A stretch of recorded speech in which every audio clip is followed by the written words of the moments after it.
शक्ति मंत्री माननीय गजेंद्र सिंह संबोधित करेंगे। आपको संबोधित करेंगे पार्टी के राष्ट्रीय महामंत्री, राजस्थान के माननीय प्रभारी सांसद अरुण सिंह जी। मेरा विनम्र निवेदन है माननीय गजेंद्र सिंह शेखावत जी से कि आपको संबोधित करें। धन्यवाद संजय जी। धन्यवाद संजय जी। प्रेस वार्ता में मंच पर उपस्थित भारतीय जनता पार्टी के राष्ट्रीय महामंत्री, वरिष्ठ नेता, राजस्थान के प्रभारी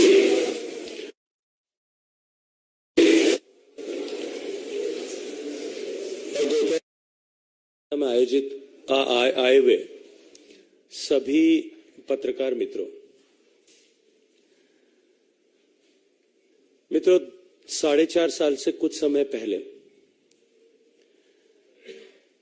राजस्थान में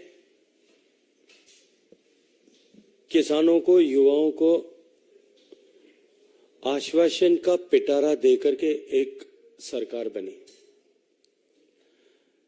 सरकार बनने के साथ ही चुनाव के परिणाम आने के ठीक बाद जिस तरह का आपसी सिरफुटव्वल नजर आया, लगातार 4.5 साल तक राजस्थान में जिस तरह से किस्सा कुर्सी का चलता रहा, एक कुर्सी छोड़ने को तैयार नहीं था और दूसरा कुर्सी को छोड़ने को तैयार नहीं था, और उनके इस किस्सा कुर्सी के की द्वंद्व में राजस्थान के 7.5 करोड़ लोगों ने पिछले 4.5 साल तक एक एक दिन खून के घूंट पी करके, आंसुओं को बहा करके बिताया। सरकार की प्राथमिकता, जैसे मैंने कहा, केवल कुर्सी बचाने की होने के कारण से राजस्थान हर मोर्चे पर विफल हुआ। आर्थिक दृष्टि से राजस्थान बेहाल हुआ। योजनाओं के इंप्लीमेंटेशन, जल जीवन मिशन से लेकर के अन्य योजनाओं तक सभी के इंप्लीमेंटेशन में राजस्थान देश के सबसे नीचे की पंक्ति वाले प्रदेशों में जाकर के शुमार हुआ। शिक्षा के दृष्टिकोण से केवल थोथी घोषणाएं और उनके नीचे धरातल पर तैयारी न होने के चलते हुए राजस्थान बुरी तरह से पिछड़ा। भ्रष्टाचार में राजस्थान 1 नंबर पर पहुंचा। अपराधों के दृष्टिकोण से यदि मैं देखूं तो शांत प्रदेश, सौम्य प्रदेश, भाईचारे का प्रदेश राजस्थान पिछले 4.5 साल में 1,10,00,000 से ज्यादा आपराधिक केसेस रजिस्टर हुए हों, ऐसा प्रदेश बना। एनसीआरबी के आंकड़ों के आधार पर राजस्थान महिलाओं के प्रति दुर्व्यवहार या महिलाओं के प्रति अपराध, इस दृष्टिकोण से 1 नंबर पर पहली पायदान पर आकर के खड़ा हुआ। 2 लाख से ज्यादा मुकदमे पिछले दिनों में राजस्थान में, पिछले इन 4.5 वर्ष के कालखंड में कांग्रेस की सरकार में राजस्थान में दर्ज हुए। यहां तक नहीं, गैंग रेप के मामलों में, अबोध बालिकाओं और बच्चों के प्रति इस तरह के हिंसात्मक मॉलेस्टेशन के केसेस के दृष्टिकोण से भी राजस्थान 1 नंबर पर हुआ। दलितों के ऊपर होने वाले अत्याचारों और केसेस के दृष्टिकोण से भी राजस्थान पहली पायदान पर रहा। राजस्थान में जिस तरह से लॉ एंड ऑर्डर सिचुएशन गड़बड़ाई, हर मोर्चे पर राजस्थान विफल हुआ है। उसके साथ साथ में राजस्थान पुलिस का जो ध्येय वाक्य है, अपराधियों में डर और आम जन में विश्वास, वस्तुस्थिति ठीक इसके उलट हुई। आज हालात इस तरह से हैं कि जेलों से बंदूकों की नोक पर अपराधी छुड़ाए जा रहे हैं। पुलिस की कस्टडी में, जुडिशियल कस्टडी में अपराधी गैंग वॉर करके एक दूसरे को मारते हुए दिखाई दे रहे हैं। हर दूसरे दिन कहीं न कहीं सरेआम गोलियां चला करके हत्याएं करने की वारदातें हो रही है। हर दूसरे दिन कहीं न कहीं किसी न किसी व्यापारी को, व्यवसायी को, कामगार को धमकी देकर के एक्सटॉर्शन करने की घटनाएं हो रही है। और इन सब के चलते हुए धरातल पर पुलिस का ध्येय वाक्य बदल करके हालात ये बयान करते हैं कि राजस्थान के आम जन में डर है और अपराधियों के हौसले चरम पर हैं। यदि मैं केवल महिलाओं के विरुद्ध हुए अपराध और आपराधिक घटनाओं का जिक्र करूं, जिनमें जैसा मैंने कहा कि राजस्थान पहले पायदान पर आकर के खड़ा हुआ है। मीडिया की खबरों के अनुसार यदि मैं आकलन करता हूं तो राजस्थान में प्रतिदिन 17-18 रेप की ऐसी घटनाएं रजिस्टर होती हैं और लगभग प्रतिदिन 5 से 7 एवरेज मर्डर के केसेस रिपोर्ट होते हैं। अब एकाएक इतनी सारी जो है रेप की घटनाएं बढ़ने के कारण से मुझे लगता है कि वो दिन निश्चित ही लोकतांत्रिक राजस्थान के इतिहास का काला दिन होगा कि जिस राजस्थान में रिश्तों की इतनी महत्ता है, जहां सूत का एक डोरा बांध करके भी एक बहन अपने जिसको डोरा बांधा गया उसको भाई मानते हुए, उसको भाई मान करके उससे अपनी सुरक्षा के लिए प्राण तक न्यौछावर कर देगा, ऐसा विश्वास करती है। और ऐसे अनेक उदाहरण राजस्थान के इतिहास में होंगे। उस राजस्थान में मुख्यमंत्री जी ने जो है मीडिया के सामने चर्चा करते हुए ये कहा और राजस्थान के रिश्ते नातों को शर्मसार किया कि रेप की अधिकांश घटनाएं रिश्तेदारों द्वारा ही कारित की जाती है। विषय यहीं तक समाप्त नहीं होता। जिस राजस्थान की पहचान पन्नाधाय से, जिस राजस्थान की पहचान जिस राजस्थान की पहचान रानी पद्मिनी से, जिस राजस्थान की पहचान मीराबाई की भक्ति से, जिस राजस्थान की पहचान कर्माबाई के खींच से, जिस राजस्थान की पहचान महिलाओं के सम्मान से होती थी और जिस राजस्थान की पहचान ऐसे लोगों से होती थी, ऐसे रणबांकुरों से होती थी जिन्होंने महिलाओं के सम्मान की रक्षा के लिए एक एक युद्ध में अपनी कई पीढ़ियां खपा दी, उस राजस्थान में भाई बहन के रिश्ते को शर्मसार करते हुए मुख्यमंत्री ने जो टिप्पणी की उससे आगे बढ़कर के राजस्थान सरकार के काबीना मंत्री अशोक गहलोत साहब के सबसे वरिष्ठ मंत्री, सबसे भरोसे के मंत्री, जिन्होंने गहलोत साहब की कुर्सी को बचाने के लिए आलाकमान तक को चुनौती दे डाली, ऐसे शांति धारीवाल साहब ने विधानसभा के पटल पर खड़े होकर के निर्लज्जता के साथ में यह कहा कि राजस्थान में रेप के मुकदमे ज्यादा इसलिए होते हैं क्योंकि राजस्थान मर्दों का प्रदेश है। और दुर्भाग्य है कि जब वो निर्लज्जता के साथ में ये स्टेटमेंट दे रहे थे तब उस विधानसभा के मंदिर में बैठे हुए कांग्रेस पार्टी के सारे विधायक ठहाका लगा करके हंस रहे थे और टेबल पीट रहे थे।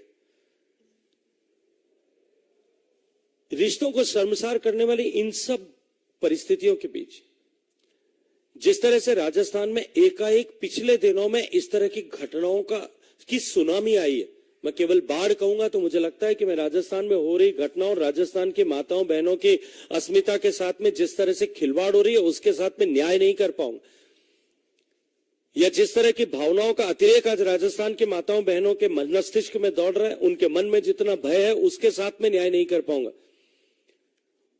मैं सिर्फ पिछले 7 दिन में हुई कुछ घटनाओं का यदि उल्लेख करूं कि राजस्थान में 9 जुलाई को चित्तौड़गढ़ में निम्बाहेड़ा में 13 साल से लिव इन रिलेशन में रह रही महिला के साथ में आपराधिक घटना होती है।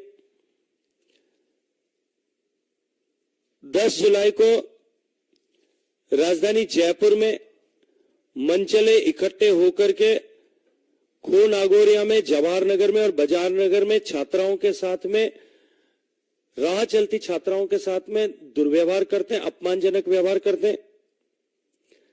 करौली के नांदोती में दलित युवती के साथ में पहले गैंगरेप होता है, फिर उसको जो है गला घोट करके मार दिया जाता है।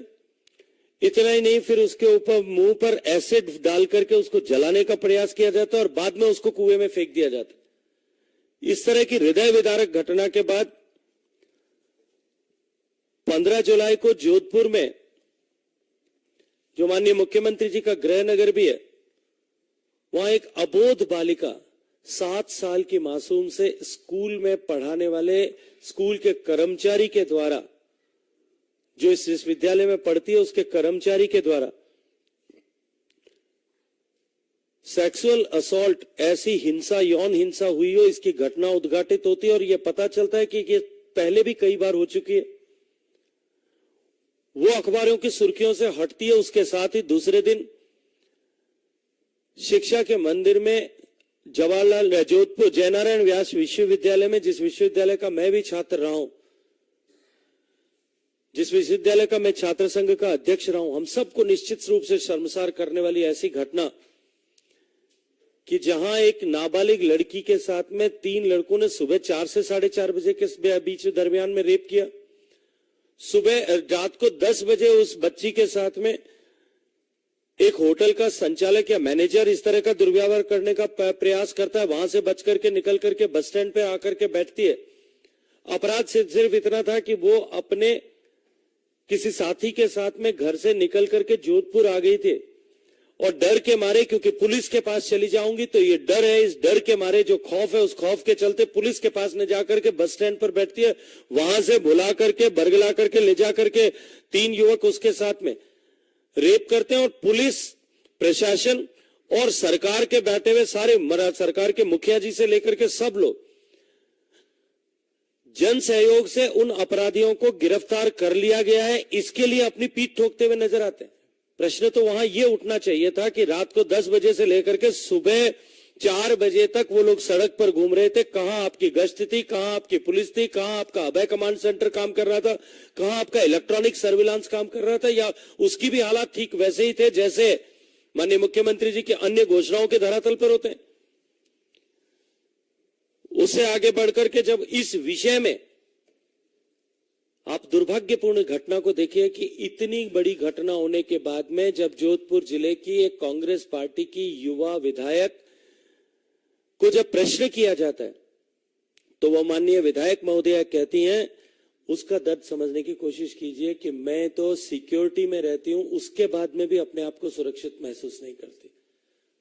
और वो ये कहने को मजबूर होती है कि मुझ पर सिक्योरिटी में पूर्व सूचना होने के बावजूद भी हमला हुआ और मेरे हमले के ऊपर आज तक हमलावर गिरफ्तार नहीं किए जा सके। उसी के साथ 19 जुलाई को जोधपुर में जो हृदय विदारक घटना हुई, आप सब पत्रकार मित्रों ने उसको बहुत गंभीरता के साथ में लेते हुए अपने अपने प्लेटफॉर्म पर उसको स्थान दिया। 4 लोगों को, 2 महिलाओं को, एक पिता और एक छोटी सी अबोध बच्ची, उनको मार दिया जाता है गला काट करके और उसके बाद में उनके ऊपर जो है ज्वलनशील पदार्थ डाल करके आग लगा दी जाती है।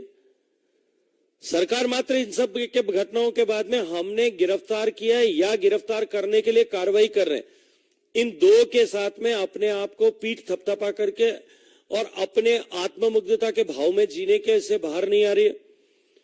एसएमएस अस्पताल के कॉटेज वार्ड में बुलाकर युवती के साथ में छेड़छाड़ की घटना होती है।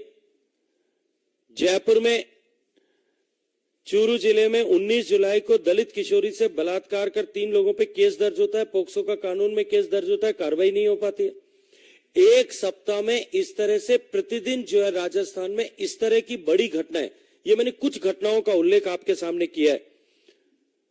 प्रतिवर्ष 45,000 से ज्यादा घटनाएं इस तरह की रजिस्टर हो रही है राजस्थान में। जिस तरह से महिलाओं में इसको लेकर के डर है, जिस तरह से राजस्थान की महिलाओं में भय का माहौल है, छोटी छोटी बच्चियां, स्कूल में जाने वाली बच्चियों से लेकर के कॉलेज में पढ़ने वाली युवतियों से लेकर के गृहिणियां तक, क्योंकि कोई भी जगह सुरक्षित नहीं।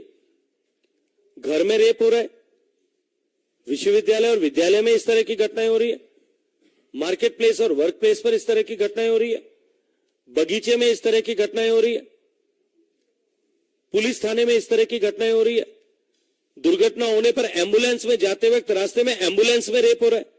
हॉस्पिटल में रेप हो रहा है। कोई भी स्थान जो है, किसी भी तरह का स्थान आज राजस्थान में महिलाओं के लिए सुरक्षित नहीं रह गया। और सरकार है कि अपने आप को सर्टिफिकेट देकर के और अपने आप को ही आत्म प्रशंसा, आत्म जो है मुग्धता के भाव में जीने को मजबूर है। राजस्थान में जिस तरह का भय का माहौल इन सब के कारण से बढ़ा है, और इन सब से आगे हट करके अगर मैं बात करूं तो राजस्थान में जिस तरह से तुष्टीकरण का माहौल है, ये निश्चित रूप से राजस्थान के हालात इन सब व्यवस्थाओं के चलते हुए बहुत खराब हैं। भारतीय जनता पार्टी ने सड़क से लेकर के सदन तक सरकार के खिलाफ इन सब विषयों पर आवाज उठाने की कोशिश की है, लेकिन सरकार शायद जानबूझ करके आंखें मूंद करके सोने का नाटक कर रही है और अपनी कुर्सी को बचाने के लिए, कुर्सी को बनाए रखने के लिए सरकार के धन का दुरुपयोग करके अपनी राजनीति को चमकाने का प्रयास कर रही है।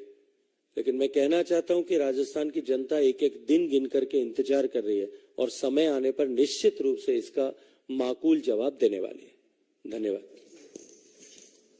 मेरा आग्रह होगा माननीय अरुण सिंह जी से कि आपको संबोधित करें।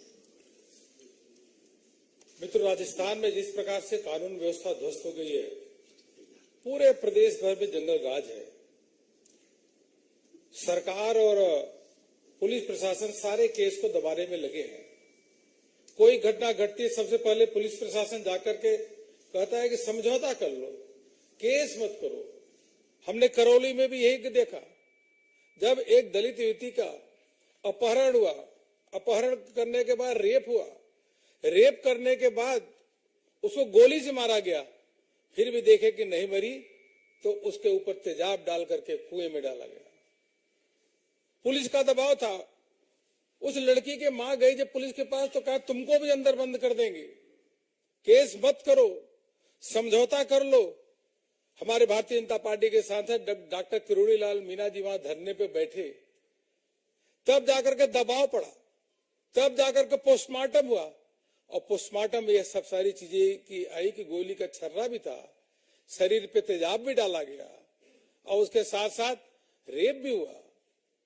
इस प्रकार की हृदय विदारक घटनाएं राजस्थान में रोज हो रही है।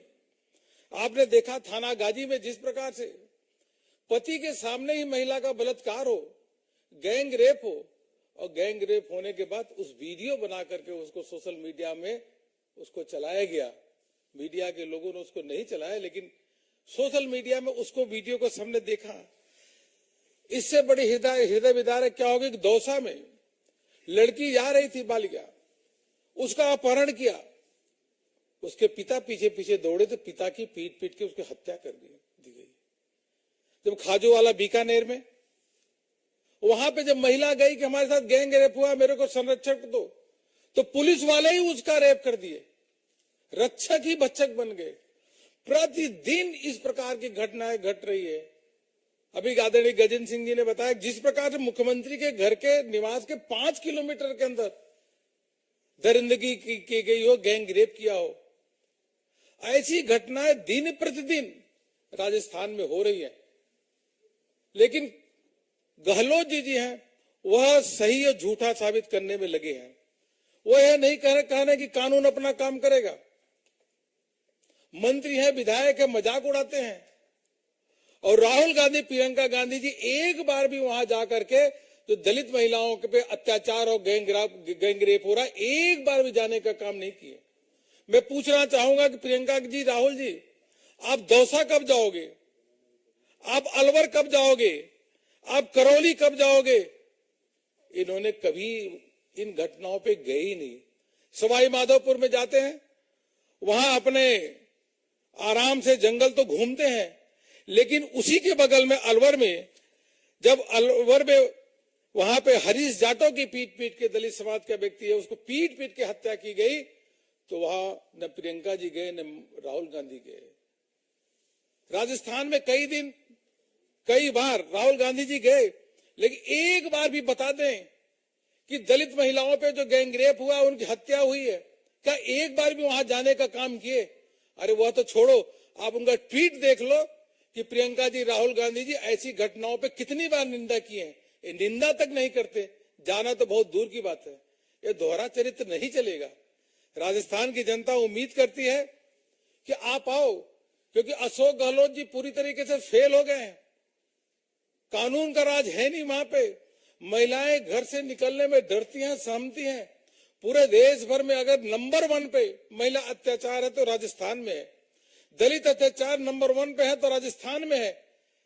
लेकिन उसके बावजूद भी यह लोग, खड़गे जी जाओ, दलितों का बहुत, महिलाओं का वहां प्रतिदिन अत्याचार भी हो रहा है, रेप भी हो रहा है, मर्डर भी हो रहा है।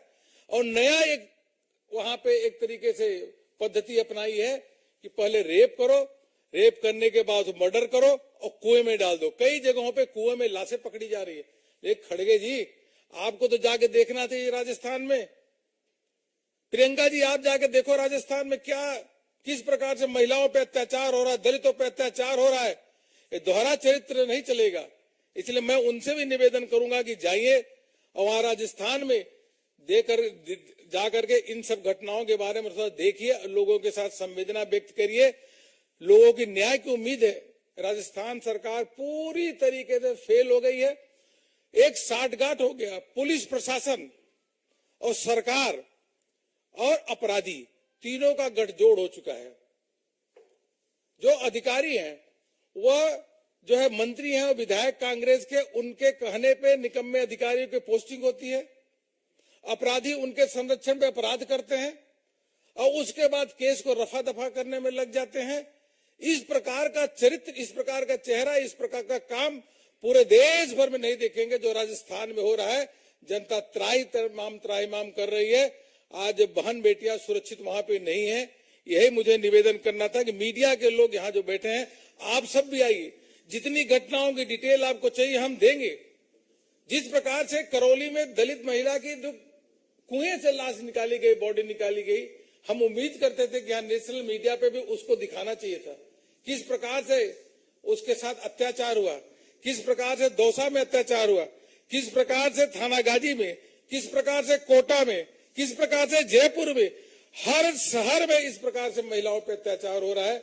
इसलिए आप सबसे निवेदन है कि इन सब घटनाओं को आप सब भी देख ही रहे और देखेंगे भी। और गहलोत सरकार जो पूरी तरीके से फेल हो चुकी है, हर दृष्टि पे कानून व्यवस्था ध्वस्त हो चुका है। अब जितने दिन भी यह सरकार रहती है उतना ही राजस्थान में एक तरीके से बोझ बढ़ रहा है। यही मुझे आपसे सबसे कहना था। बहुत बहुत धन्यवाद।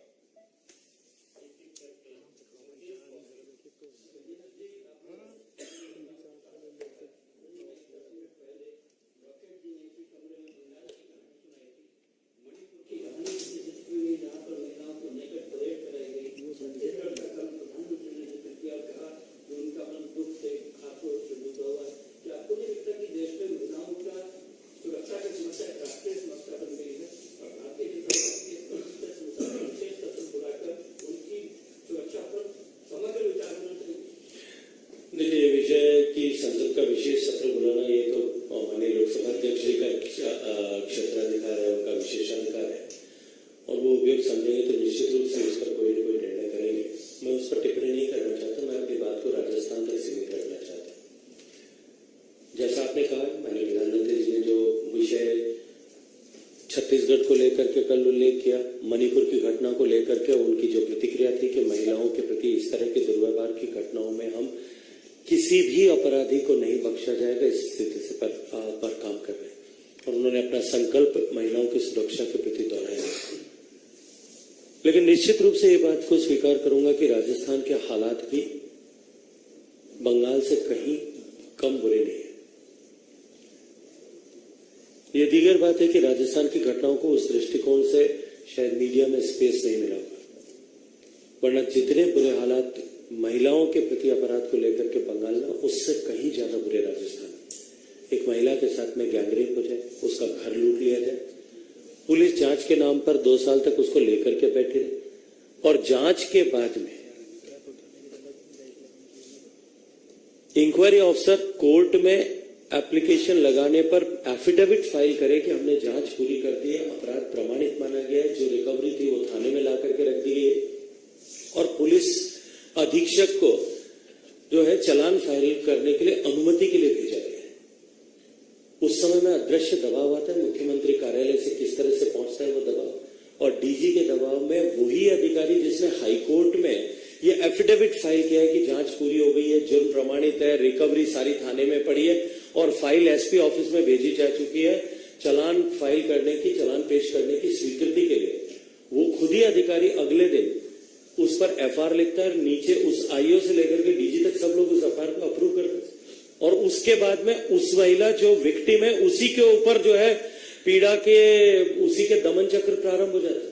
पुलिस उसके परिवारजनों पर केस दर्ज करती है और आज वो महिला पिछले जो लगभग 1 साल से निर्वासित जीवन जी रही। मुझे लगता है कि जो एक फेल्ड स्टेट की परिभाषा होती है कि जहां वायलेंस बढ़ गया, जहां अपराधी बेलगाम हो गया, जहां महिलाएं असुरक्षित महसूस कर रही हो, जो इकोनॉमिक रूप से फेल होने की दशा में पहुंच गया, जहां भ्रष्टाचार और तुष्टीकरण चरम पर हो, जो फेल्ड स्टेट की परिभाषा होती है, फ्रजाइल स्टेट की परिभाषा होती है, उन सब परिभाषाओं में राजस्थान आज क्वालिफाई कर रहा है।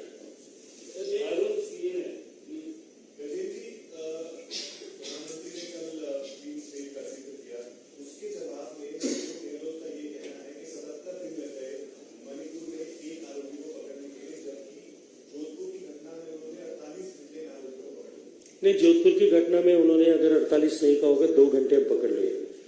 कन्हैयालाल टेलर की हत्या हुई थी तब 2 जो है अपराधी 4 घंटे में पकड़े गए, तो पुलिस का योगदान नहीं था, पब्लिक ने पकड़ा था।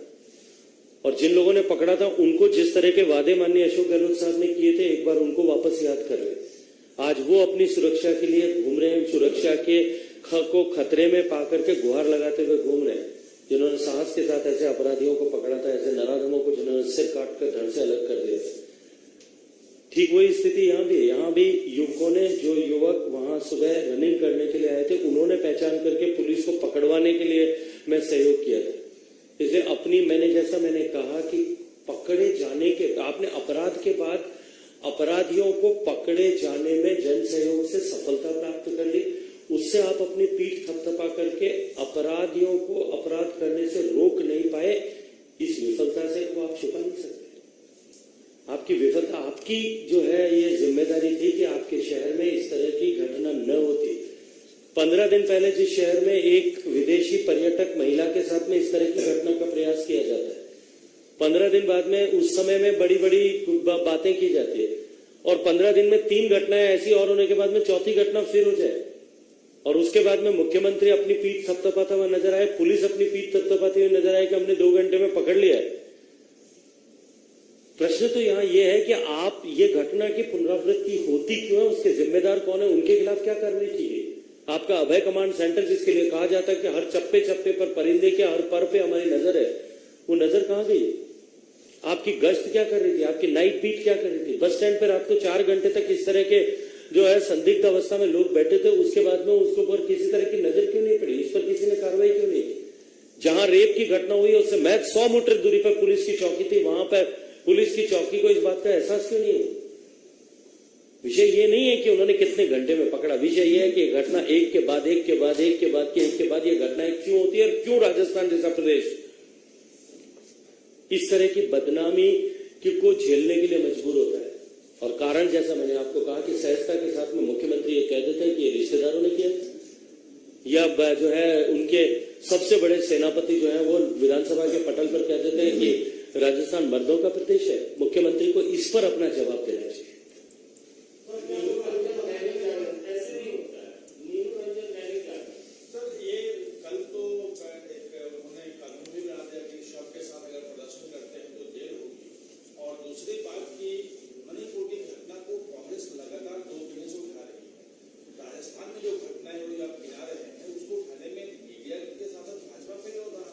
देखिए, मुझे नहीं लगता कि भाजपा कहीं भी फेल है। मुझे लगता है कि आपकी राजस्थान की तरफ कृपा दृष्टि है, थोड़ी कृपा दृष्टि बनाते रहेगा। इतना अनुरोध आग्रह करूंगा, हाथ जोड़ करके आपसे और आप सबसे करूंगा कि एक बार आइए राजस्थान के हालात को देखिए। राजस्थान में जिस बुरी तरीके के हालात हैं उस पर आपकी कृपा दृष्टि बनाइए और जो सत्य को उद्घाटित करिए, साहस के साथ में उद्घाटित करिए।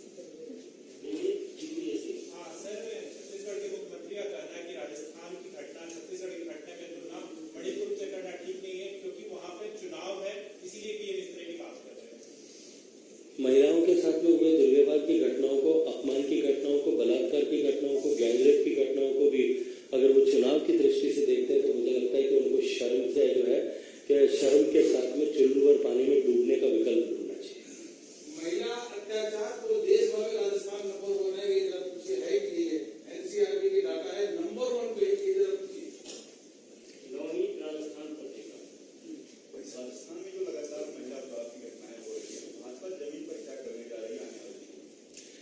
भारतीय जनता पार्टी ने राजस्थान के जमीनी हालात को समझते हुए राजस्थान की इस सरकार के फेलियर्स के विरुद्ध एक व्यापक जन आंदोलन पिछले दिनों में खड़ा किया था। आप सबके जानकारी में होगा कि राजस्थान में पूरे प्रदेश के 200 विधानसभाओं में हमने रथ यात्रा निकाल करके इस तरह के जन आक्रोश को संकलित किया था।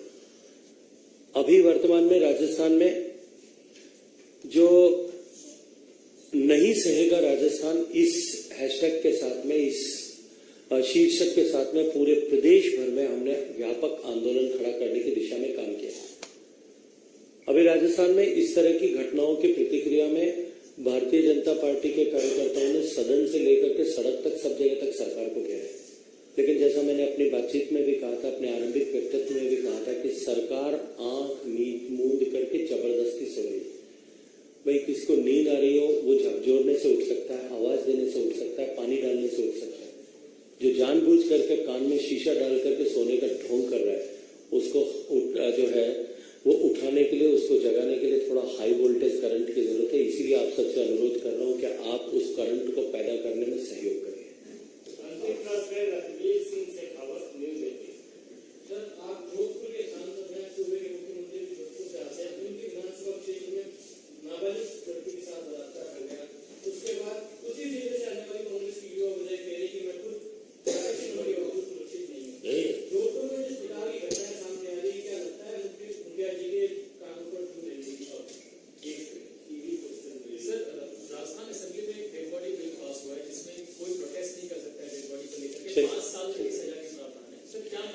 देखिए, जैसा आदरणीय लखवीर जी ने पूछा है, मैं उसके प्रत्युत्तर में कहूंगा कि मुझे लगता है कि राजस्थान की बेटियों का दर्द अब अशोक गहलोत को सुनाई देना बंद हो गया है। न दर्द दिखाई देता है, न उनकी चीखें सुनाई देती है। और मैं तो भगवान से प्रार्थना करूंगा कि राजस्थान के में अभी वर्तमान में जोधपुर में हुई घटना की चीख और दर्द तो कम से कम उनको सुनाई दे जाए, ताकि राजस्थान में शेष बचे हुए 60, 70, 80, 90 दिन के समय में तो कम से कम कुछ राहत मिलेगी। क्योंकि जैसा मैंने कहा कि 17 रेप की घटनाएं एवरीडे होती है। अब 17 को अगर मैं 100 दिन से गुना करूंगा तो 1700 होते हैं। कम से कम 1700 माई बहनों की इज्जत तो बच जाएगी अगर राजस्थान के मुख्यमंत्री जी की जो है नींद उड़ जाएगी या उनको चीख सुनाई दे जाएगी। जहां तक आपने प्रश्न किया है, राजस्थान ने जो कानून पारित किया है, एक डेड बॉडी को लेकर के बैठने के लिए क्यों मजबूर होता है? उस मजबूर आदमी की, मजबूर परिजनों की आवाज सुनाने का माध्यम क्या होगा? पहले ऑल्टरनेटिव मैकेनिज्म तो आप बनाइए। वो जाकर के कहां गुहार लगाए? अगर 100 घटनाओं में से 50 घटनाएं ऐसी होती है जहां वास्तव में ऐसे हालात है, सरकार, पुलिस प्रशासन काम नहीं कर रही है और सुरक्षा न देने के कारण से इस तरह की घटनाएं हुई। कल तो कन्हैयालाल जैसे किसी और भी दुर्भाग्यपूर्ण होगा कि किसी और व्यक्ति का धमकी दे करके, ऐलानिया धमकी दे करके गला काट दिया जाएगा और सरकार लीपापोती करेगी। उसके बाद में ये कहेगी कि आप शव को लेकर के नहीं बैठे। इस तरह के काले कानून बनाने से पहले उनको कानून की वैकल्पिक व्यवस्था क्या होगी, इसके बारे में विधानसभा के पटल पर विस्तार से बात करनी चाहिए थी। उसके बाद इस तरह का